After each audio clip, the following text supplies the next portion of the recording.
Hey, hey. Really the only thing that gon' be normal is distribution. Normal folks gon' infuse some. Optimize your lineups and you feed the rest, you mute them. Turning it up, these numbers are loud. Peeping this game from a nimbus is wild. Making it rain. While I embrace all this risk, I'm insane. Talking about that best bell, I'm the best till into the next well. Guess I got next still. Best bell, I'm the best rest till into the next well. Guess I got next still.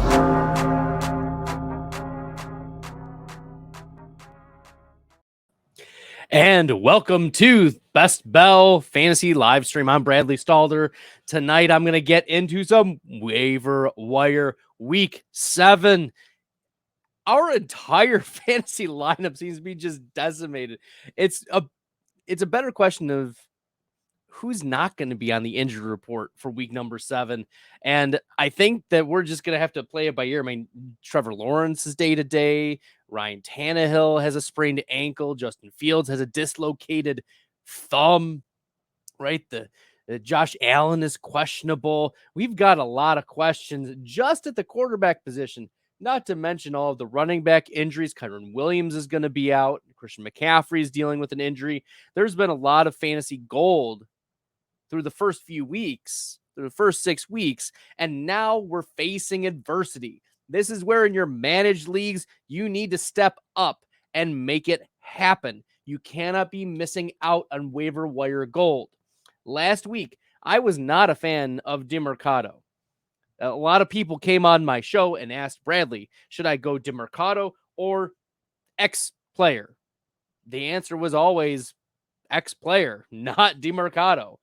There was almost no scenario where I thought, DeMercado would be a worthy choice to be picked up. But nevertheless, I did not have a waiver wire formal show last week. I did have one question answer show, and that was because last week I suffered a concussion. For those who missed out, I suffered a concussion. I was out Tuesday, Wednesday, Thursday, Friday, pretty much, and then I did some late Saturday night content now that I'm back.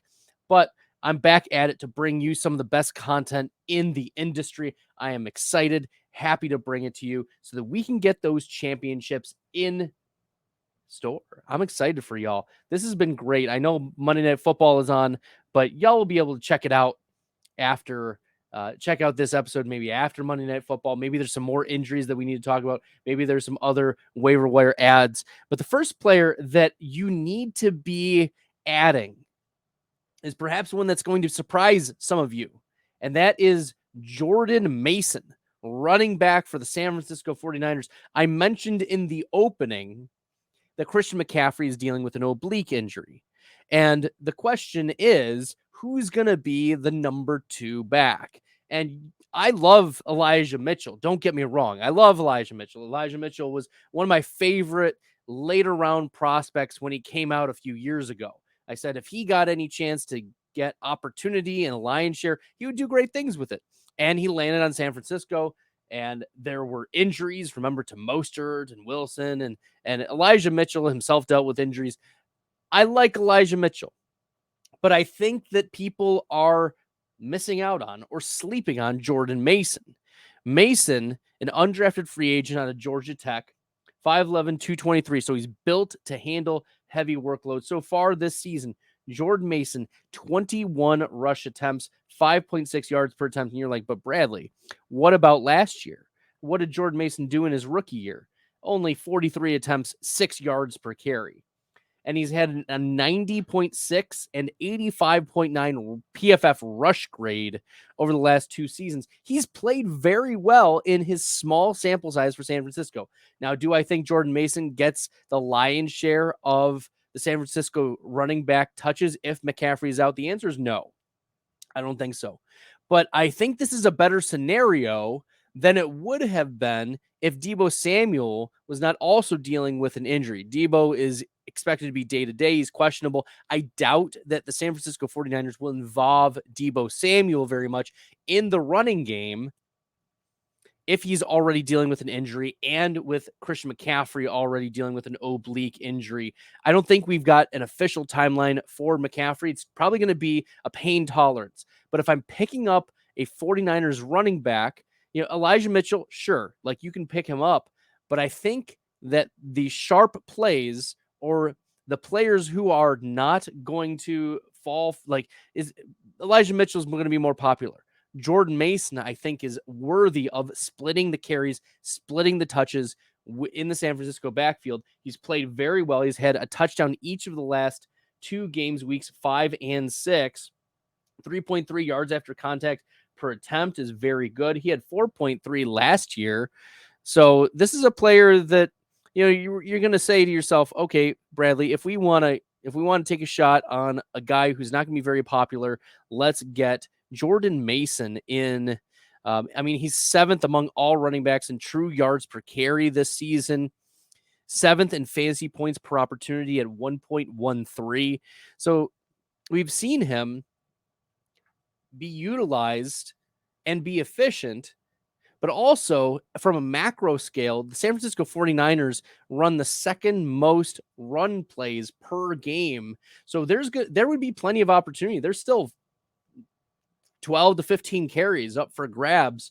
If Christian McCaffrey misses, it's Jordan Mason and Elijah Mitchell. But Mitchell, we know, is also very fragile. He's been dealing with some injuries himself on and off so far this season. So if I'm picking up San Francisco 49ers running back, it's going to be Jordan Mason. He's played very well. He stayed healthy. He's been efficient this year. And the 49ers are not afraid to. They gave him 10 carries in week 5's game against Dallas when they torched him. 10 for 69 and a touchdown. Can't really argue with that. Mason, though, historically, not used very much in the passing game. That is how San Francisco used their running backs. In college at Georgia Tech, Jordan Mason, a career high 11 receptions on 131 snaps in 2021. So not someone I expect to be utilized a lot in the passing game. That would be a surprise.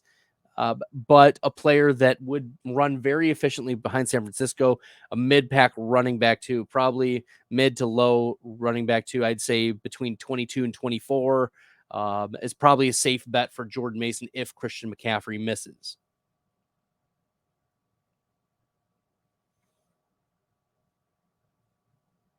Okay, Jose jumps in. Bradley just picked up Mitchell, and the coach did not give an endorsement for Mason today.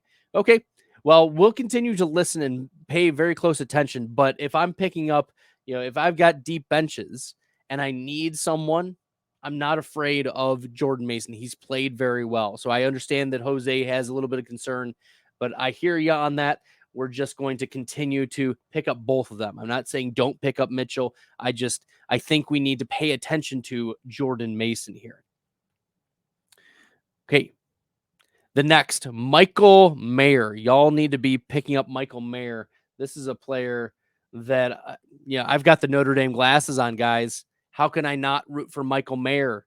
This dude, 2nd round pick out of the University of Notre Dame, go Fighting Irish. Only 3.2% rostered. This was a high, a very good prospect. Not quite Kyle Pitts, but 70th percentile 40-yard dash, 73rd percentile speed score. This is a player who was extremely productive, a high target earner at Notre Dame. Looking at some of his college stats, give me a break. 61 targets in 12 games, 99 targets in 2021. That was 2020 when he, as a freshman, as a 19-year-old freshman tight end, 5 targets a game, and then almost 100 targets a game in 2021, and then 105 targets in 2022, a 31% target share for Michael Mayer. And that is starting to shift now over the last couple games. We've seen over the last 4 games, 24, 19, 18, and 28 pass snaps for Michael Mayer, 3 and 6 targets over the last 2 games. He's turned in 39 and 75 receiving yards, and he started to just simply play better. Okay, yards per route run over the last 2 games, 2.44 and 3.41. Very good. And in a full-time role, ahead of Austin Hooper, especially missing some Devontae Adams. We know Adams is dealing with the injuries. There's going to be a lot of attention drawn to Jacoby Myers, who's played very well in this offense. Michael Mayer stepping up over the last couple games. He is trending upward in snap share. And he's a player that you need to be targeting, especially if you're thinking to yourself, I need a pulse at tight end. I need a guy at tight end who can step up and be a low end tight end one, high end tight end two rest of the way. I just need a guy with a pulse. And Michael Mayer is that type of guy. He's a good prospect coming out of Notre Dame. He's trended upward. I mean, this is what we expect, though, for the first few games. You expect a team to just take their time with Michael Mayer. He's learning the blocking schemes. He's learning his NFL routes. Jimmy Garoppolo, is a player who has leaned on tight ends in the past. We can think of George Kittle in San Francisco. So Michael Mayer is a player that you need to be rostering if you are in need of tight end help. I'd probably rank him between tight end 12 and tight end 15 the rest of the way, given his prospect profile, given his recent production, the way that he is trending. This is a player you don't want to be missing out on, because all we need is one shootout game with the Chiefs. All we need is one shootout game with the Chargers or the Broncos. And that's exactly what we want in the second half of the season, are these type of rookie tight ends or first round pedigree. I mean, he was the 36th overall pick, second round, right? Virtually back end first round pick. These high end draft capital players, they spike a lot in the second half of the season, and we've already seen hints of Michael Mayer doing just that through his first 6 games. So Michael Mayer is a player that you need to be considering, especially if you are in need of tight end help. Michael Mayer is on your list. Whew. Great. If you guys have comments, if you have questions, put them in the chat. You can put them in the comments section on YouTube. If you guys have not already, make sure you're smashing that subscribe button on YouTube. I appreciate all y'all doing that. Plus, I don't know if y'all have noticed, but on my Twitter at FFStalder, I've been posting pretty regularly about Did It. And I just want to share with you a little promo that Did It made for me. And I want you to make sure you're downloading the Did It app. It's free to download. And your first call with me is free. If you want one-on-one advice, I've got a lot of very happy customers and clients. In fact, one client, I had him pick up Devon Achane the week before his couple breakouts. So make sure you guys are connecting with me on the Did It app. You can find that link in the YouTube video.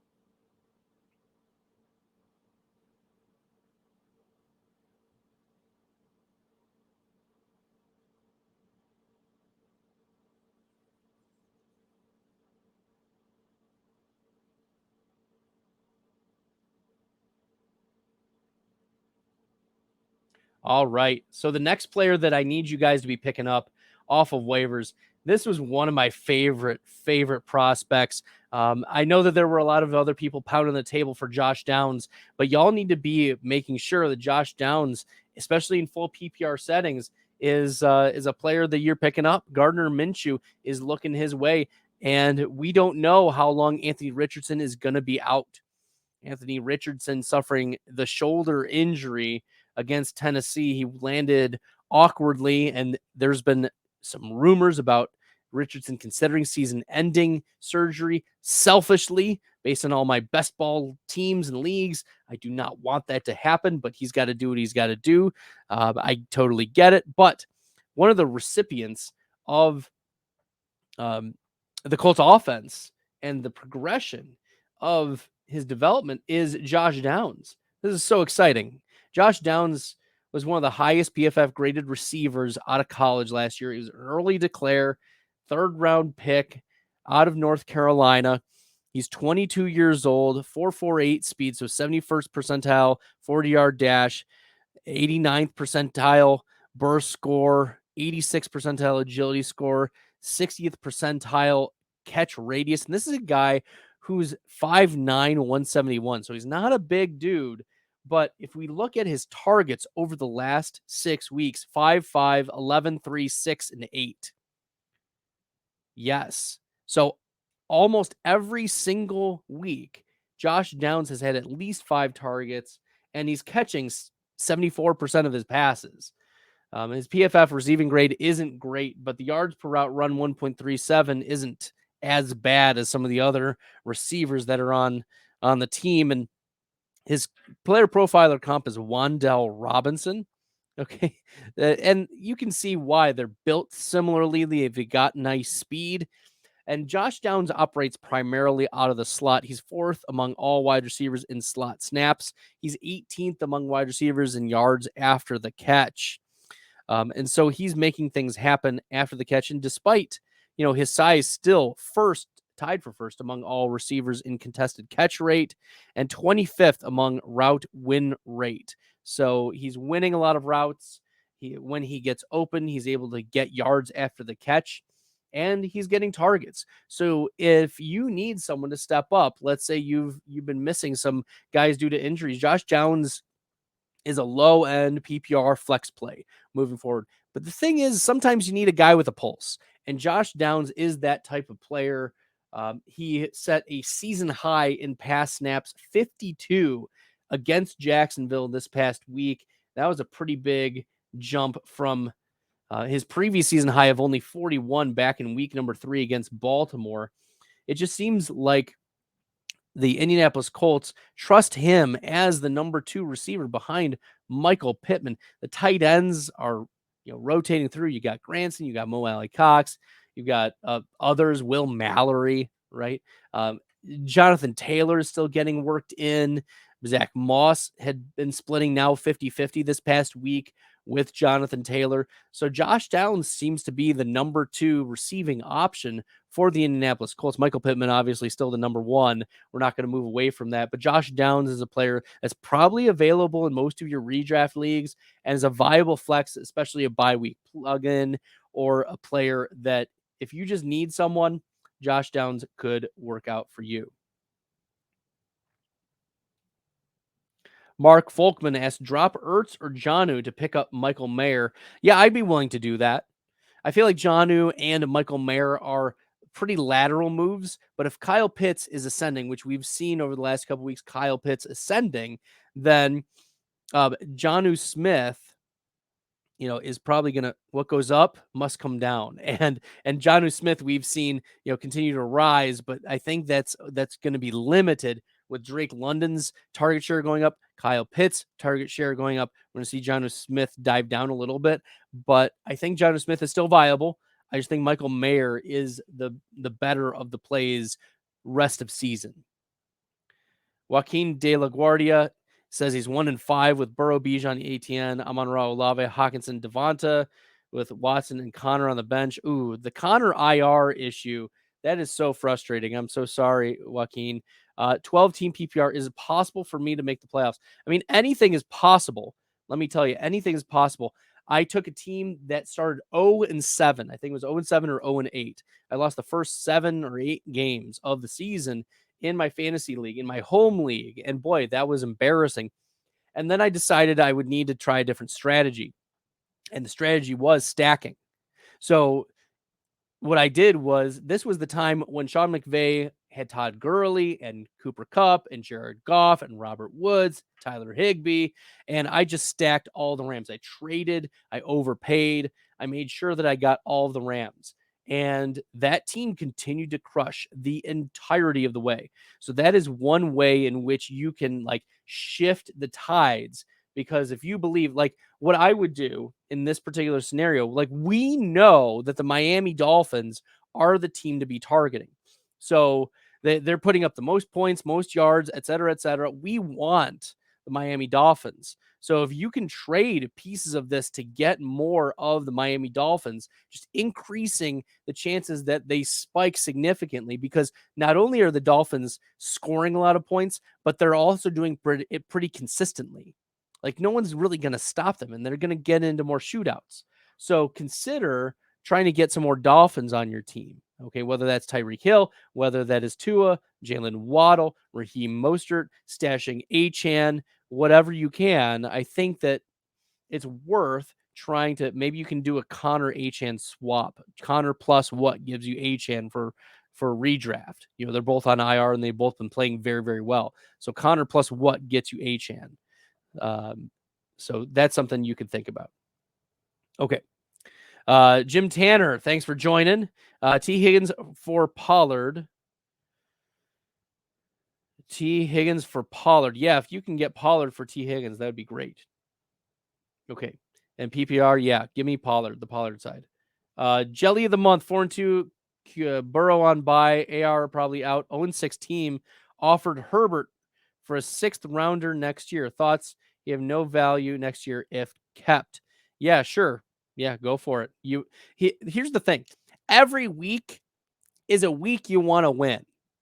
And if you can have Burrow and Herbert with AR probably out for the rest of the season, yeah, I think that's a move that you're willing to make.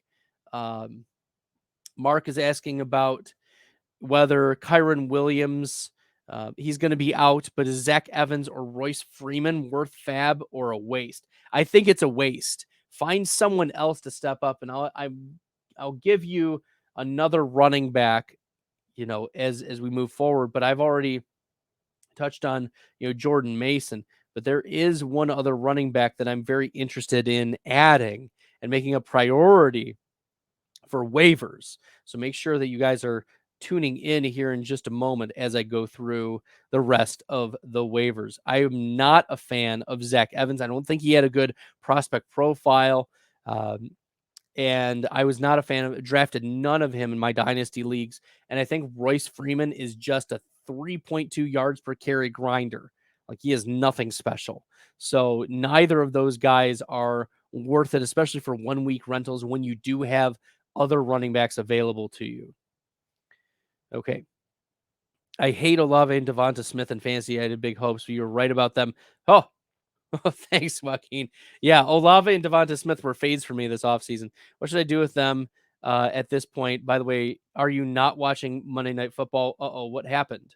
I'll have to check it out of what's happening with Monday Night Football.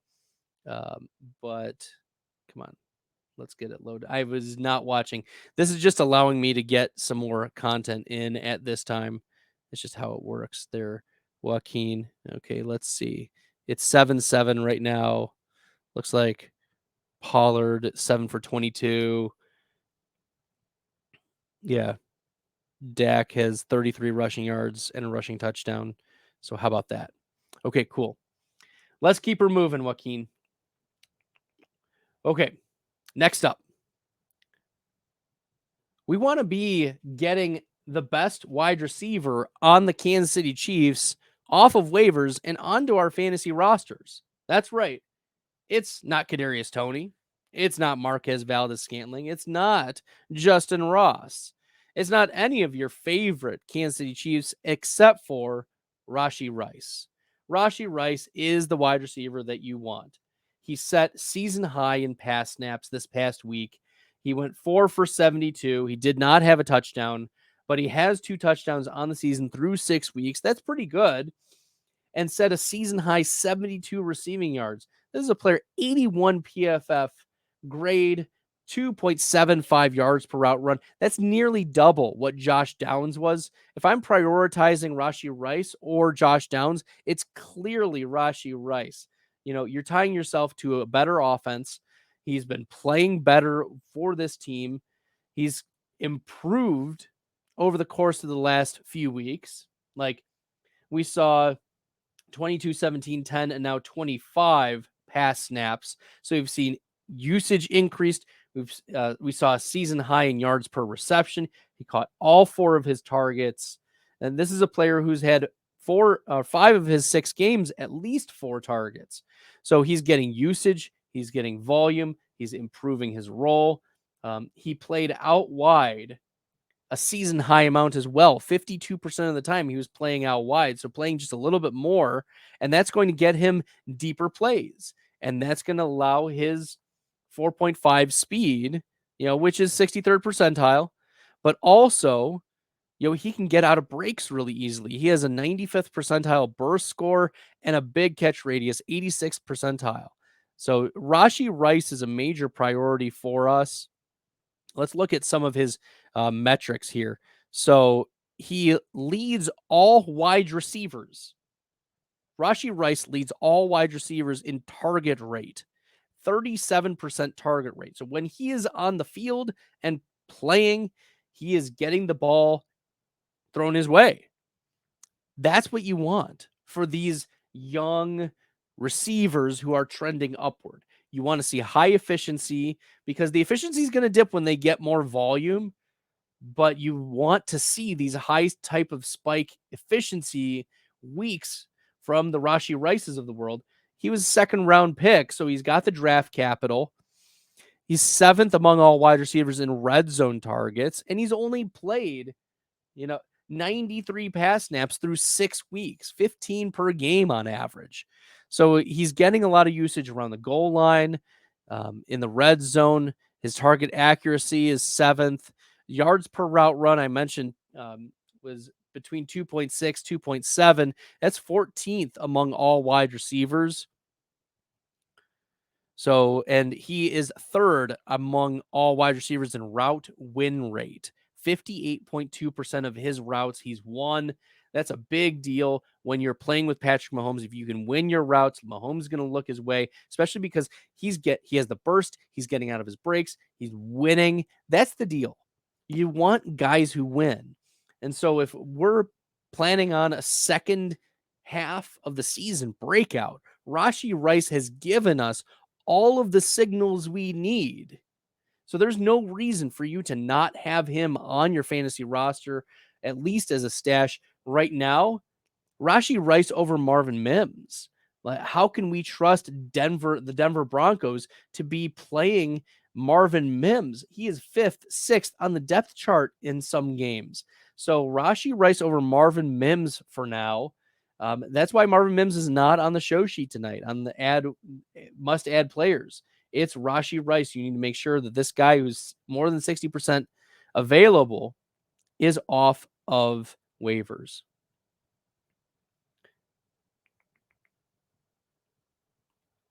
All right, Ryan BNMS from Twitch. Shout out to the Twitch users and watchers. 12-team league, Eckler, Henry, Pacheco. Do I try to trade high for a receiver? Just stick with all 3 running backs and let the receivers ride. It looks like you have Higgins, DJ Moore, Dotson, Shaheed, Cooks, and Wilson out of Arizona. Yeah, you're going to want to move on from Derrick Henry and see if you can get a high-end wide receiver too. I mean, see if you can get Adam Thielen. I mean, maybe that's too pricey, but you're talking old timer for old timer. And Thielen is in a role that is really fitting. He's a player that I missed on because I missed on his role. Okay. If the reason why I was out on Thielen was because I said he's not winning his routes on the outside. And if Carolina's going to play him, they're going to play him on the outside. So they did not. They moved him on the inside, and he's winning in the slot. He's playing like 75% of his snaps in the slot, and he's winning there. So maybe this is the move for him, Ryan BNMS. Best tight end pickup, Ferguson on bye, Ertz, Mayer, or Musgrave. Yeah, we're going to go with Mayer. Especially with Devontae Adams seriously questionable. Yeah, we're going with Mayer.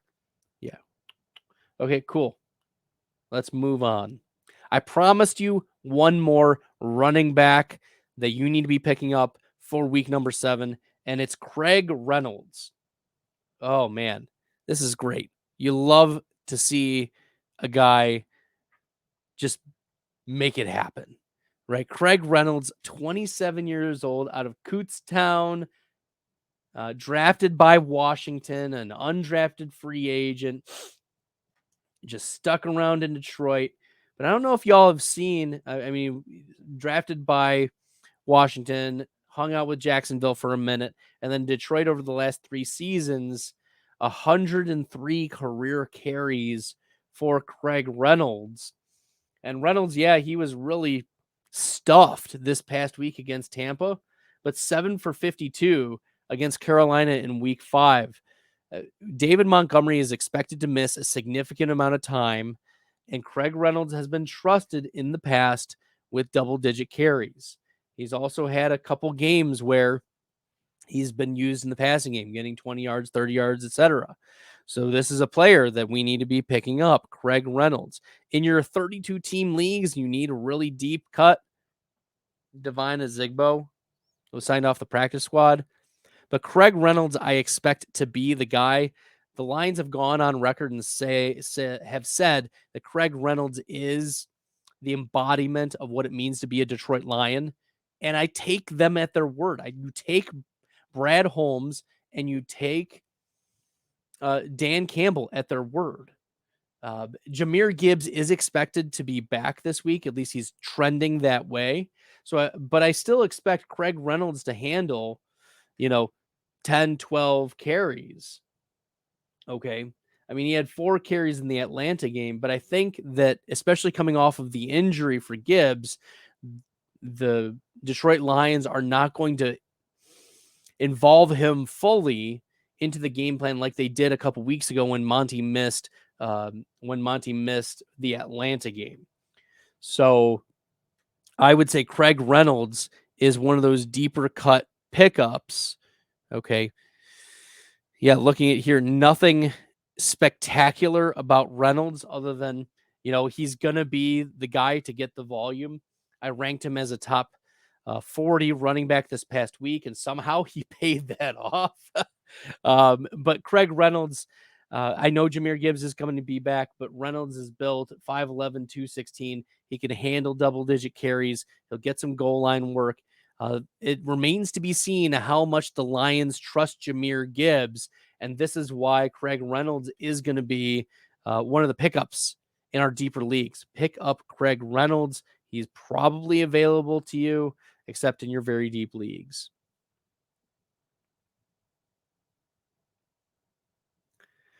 Question is, T. Higgins or Devonta Smith rest of season PPR? Yeah, I think they're in the same tier, Jim. T. Higgins probably is the one I'm not picking rest of season due to the ribs injury. Devonta Smith is going to have his massive spike weeks. But that's how I'm approaching it. Is Higgins is the one who's dealing with the injuries, and Higgins has gone on the record and said that he expects it to take months for the ribs to heal completely. And I mean, he was just mostly a decoy out there. He wasn't super involved in the offense. It was Jamar Chase, and then the Cincinnati Bengals started to sputter a little bit. So give me Devonta Smith rest of season because of the T. Higgins injury. That's how I'm approaching it. All right, we got a few more that I want to share with you. And one of them is one of my favorites, Wan'Dale Robinson, the 5'8", 179 second round pick product out of Kentucky.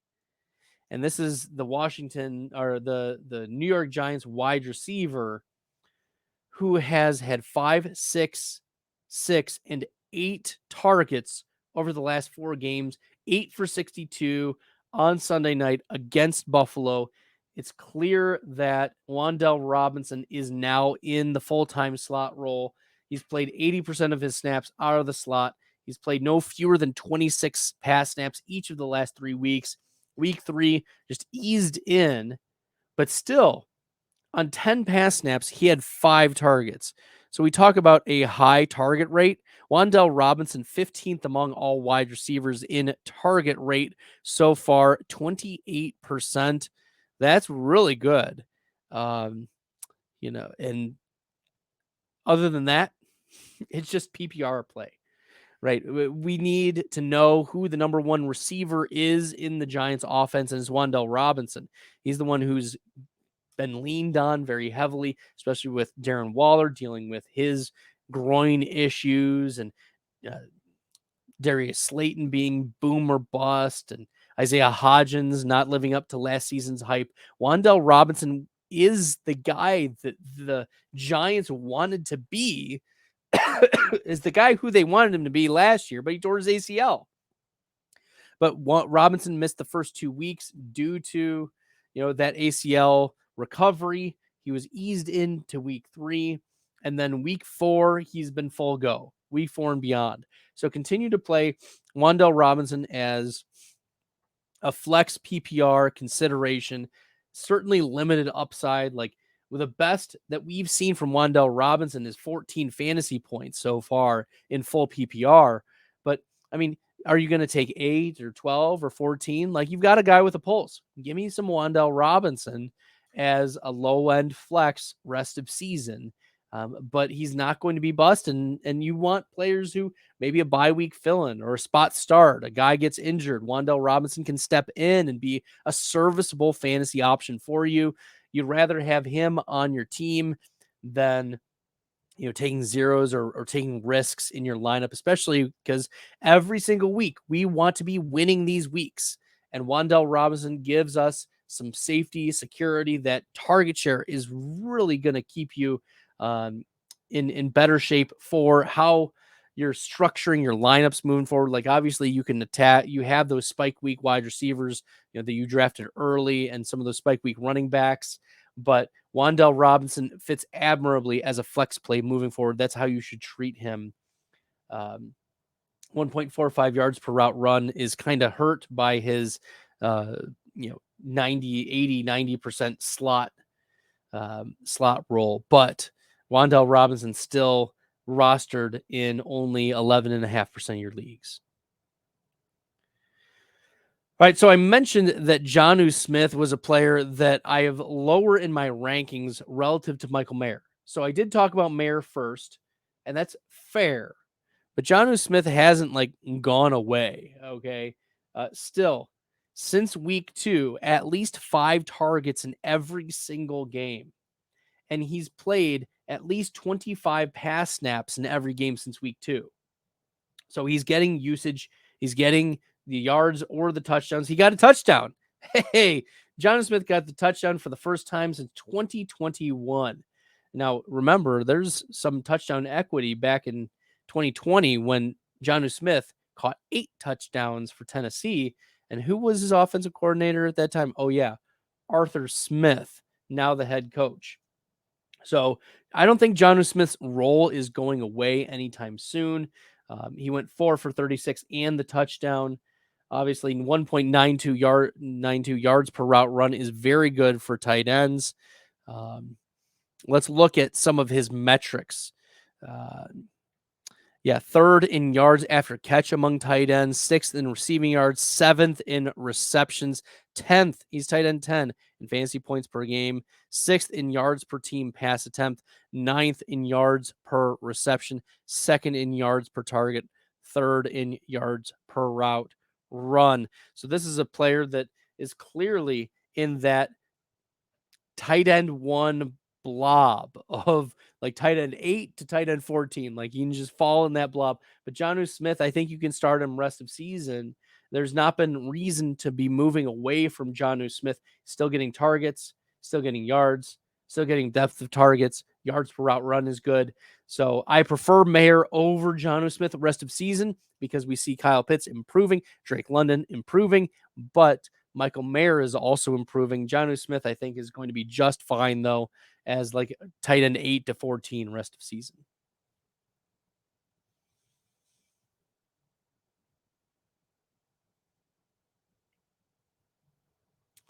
All right, let's take a look. I've got 2 more for tonight. I've got 2 more players. One of them is going to be a surprise, and the other is not going to be a surprise. I'll give you the surprise first, y'all.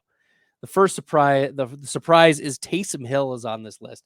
Somehow Taysom Hill always ends up on these waiver lists because people keep picking up Taysom Hill and dropping Taysom Hill. And why are we picking up Taysom Hill this time, Bradley? Oh, it's only because he set a career high in targets and a career high in receptions. Taysom Hill played 39 pass snaps. 39. His season high before that was 23.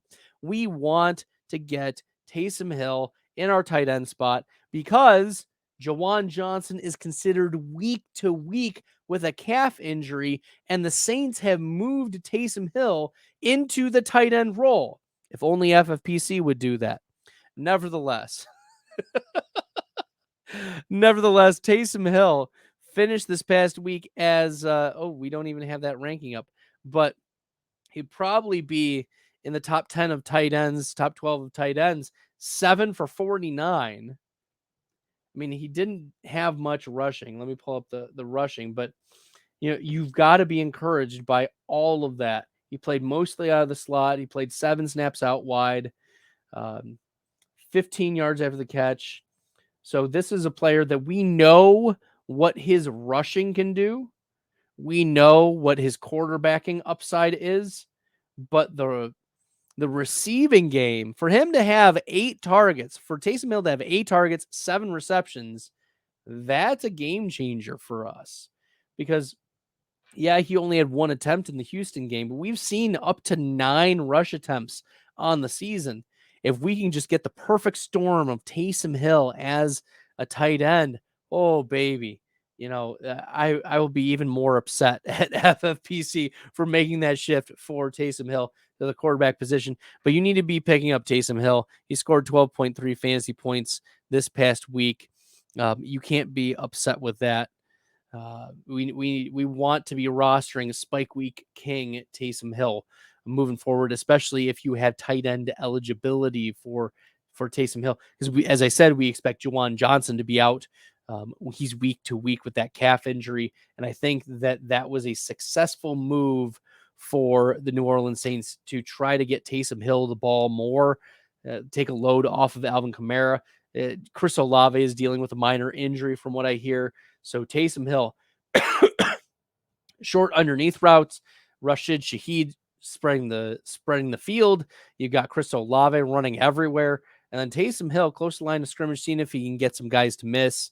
Almost an extension of the running game. But how can you ignore 8 targets from a tight end, especially like Taysom Hill? So give me some Taysom Hill. Oh, boy. Okay. Shout out to Mark. Thanks as always. You could be spending your time watching Monday Night Football right now, but you are here. LOL. Thank you, Mark. Yeah, appreciate y'all. I want to get this content out for you guys, though. I don't write articles. It's just like I get too distracted. It takes more time to write an article and then edit it, and then like, am I saying the right thing? Am I doing the right thing? What about these punctuation? Does this make sense? Am I adding too much? Do I have enough? And I feel like my body is just what tells me you need to slow down. So with video, that's how I use it. So I appreciate you, Mark. It's easier for me to do videos than to write articles, but maybe one day I can get some articles going for the Best Bell. Okay, cool beans. We've got one last player for y'all, and we're going back to the well. Going back to the well with Michael Wilson. I busted on him 2 weeks ago. Week 5 against Cincinnati. It crushed me. It destroyed me. It hurt my soul. It hurt my soul. But Michael Wilson back on the train, 9.2 fantasy points, 3 for 62. That's what we want to see. He played a season high 42 pass snaps this past week. We like to see him getting a full-time load. You can't be upset at, 4, 7, 4 targets. 4 of his 6 games, he's had at least 4 targets. And now we've got some high yards per reception. So remember, Michael Wilson, 3rd round pick.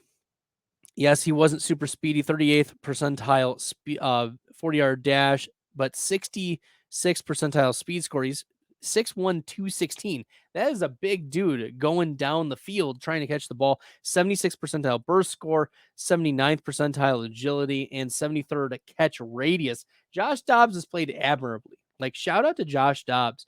Maybe Geno Smith 2.0 at this point. But Michael Wilson has a pulse. He's the number 2 receiver on the Arizona Cardinals, and he's going to have his up and down weeks. But he's a player that, as I said, at this point in the season, we need flex pulses.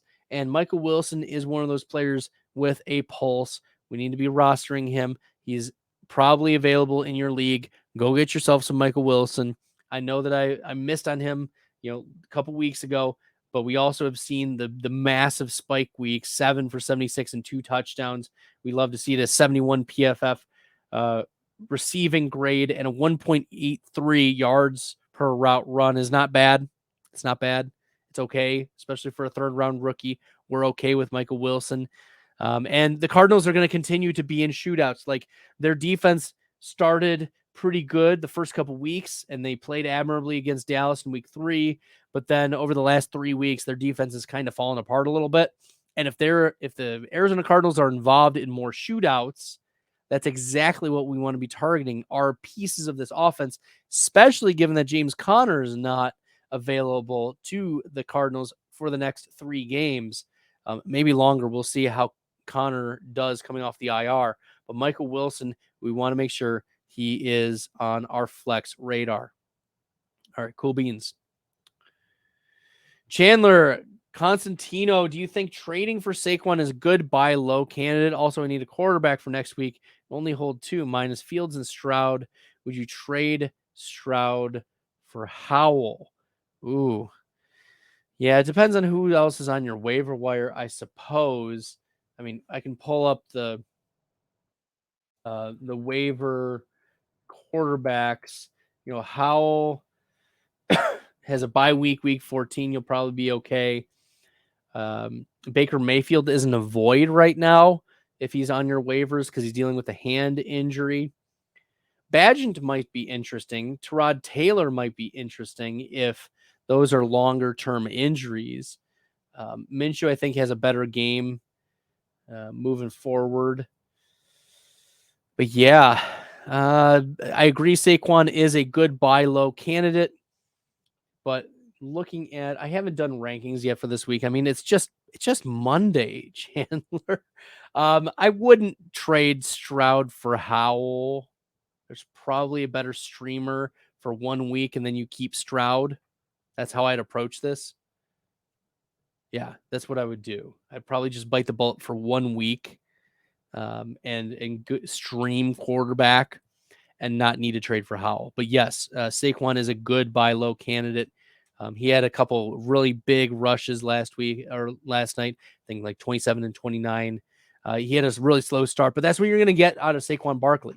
You're going to get like 15 for 30 for the first 15 carries, and then you're going to get like 3 for 60 on the next 3. And then you're looking at 18 for 90, averaging 5 yards per carry. That's what you're going to get out of Saquon.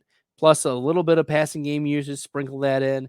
But that's what I would expect out of Saquon moving forward. I mean, he looked okay, and he's got another week until the next game. So I think we're in good shape for trying to buy low on Saquon Barkley.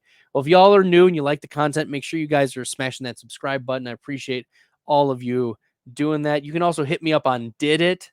The Did It app is 1-to-1 video chatting, and you just pay for the time, but it's free for the first call, which is exciting.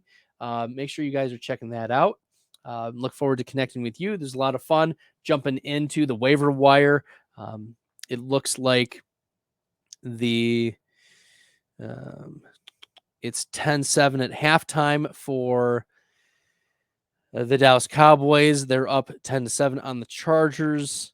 Looks like Herbert struggled a little bit with his accuracy. Eckler still involved in the passing game, 47 total yards. Josh Kelly's doing nothing. Pollard has 40 total yards in the first half. Dak has looked okay. CeeDee Lamb, 5 for 84 in the first half. Keenan Allen, 3 for 12 and a touchdown. Palmer is flex on trajectory to be flex worthy. And the tight ends aren't doing very much. All right, very good. Thank you, everyone. Appreciate y'all. Okay. Ooh, I would have to drop Stroud because we only know 2, and the best quarterback in waivers is Bryce. You drop. Yeah, unfortunately, I think that's going to have to be the case. I mean, there are worse plays than Sam Howell. Like Malik Willis, you're not picking him up. Baker Mayfield, I would have Howell over Baker Mayfield. Yeah. So fine, if that's what you need to do. Chevy 4x4, is Anthony Richardson out for the rest of the season? Not officially. He's not officially out. but it's going to be 5 to 8 weeks. So that makes him droppable in some leagues, yes. Because even when he gets back, like let's say best case scenario, we're talking week 11. But wait, when is the bye week for the Colts? Week 11. We're pushing it to week 12. So week 12, are we going to be confident out of the bye that Anthony Richardson can do all the mechanical things with his shoulder? The answer is no. So I don't think there's a high level of confidence, because by the time that you do have confidence, week 12, week 13 probably needs approval for 2 weeks. Start him in week 14. You're starting him in the fantasy playoffs. I mean, might as well just wait around and see by leaving him on waivers. Let someone else try to struggle through that start sit. Like, make start sits easier for yourself. Let someone else have to deal with that headache. Yeah, that's how I would do it. Chandler Constantino, Leonard Fournette visiting the Bucks tomorrow. News just came out. Chandler, can you send me a DM on Twitter at FFStalder with that news? I'd like to take a look at that as well. We've had some breaking news happen on the live stream, which has been super exciting. But Chandler, let me know if you have that source. I would be very interested to find out because I need Leonard Fournette. I have 27% Leonard Fournette in best ball, like in my 200 drafts on DraftKings. I have so much freaking Leonard Fournette, and it's really frustrating. So, yes. Yeah, Leonard Fournette visiting the Bucks. We will see if the news. Oh, let's see. Oh, yeah. Oh no, he's visiting the Bills. He's visiting the Bills tomorrow. That's what I'm seeing from. Oh, and 50 minutes ago, Adam Schefter saying that Richardson's probably going to miss the rest of the season. So this is since I started the live stream. So those are some things. Let me share the link here. Copy link into the news. Yes, he is visiting the Bills per Jordan Schultz. Schultz is not the most reliable source. There are more reliable sources than Jordan Schultz. But if y'all want to check it out on the Schultz Report on Twitter, you'll be able to see that the Bills, yes, he's visiting the Bills. And the Colts did put out that Anthony Richardson is probably out for the season, which is devastating for my best ball teams. Can I just say that? It's devastating because I have Tua in a first place team along with Anthony Richardson. Although maybe it's not as devastating because I have Taysom Hill in that FFPC league, and it's, he's quarterback now. So maybe I can get some help just that week. Come on, Taysom Hill. Let's have a prayer circle for Taysom Hill week 10 explosion game. Okay. That'd be great. Poor Daniel. Does anyone else's team look like waiver wire page like mine? Jeez, oh Pete's. Yeah. Sometimes I like to look at the end of the season and see which players did I draft that are on my roster right now. And it's like 50%. I'm impressed. Like most of the redraft teams, I'm like, none of these guys are going to make it. Man, oh man. Whether it's from the trades, whether it's from free agency, et cetera, et cetera. So Daniel's feeling the waiver wire heat. All right, guys, I'm going to call it for tonight. I appreciate all of you tuning in. This has been a lot of fun. Make sure you share this with all your friends. If you're new and you like the content, smash the subscribe button on YouTube. You can follow me on Twitter at FFStalled. You can also connect with me on Did It, right? You can connect with me on Did It. You can chat with me there.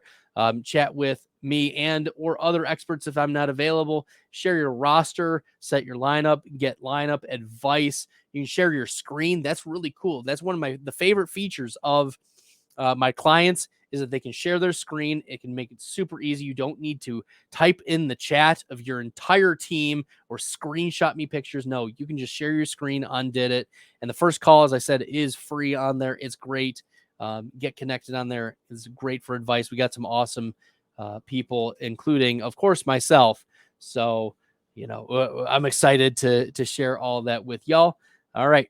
Till next time, everyone, good luck with the rest of Monday Night Football, and good luck with your waiver wire bids. Till next time, good luck. I embrace all this risk, I'm insane. Talking about that best bell, I'm the best rest till into the next world. Guess I got next still. Best bell, I'm the best rest till into the next world. Guess I got next still.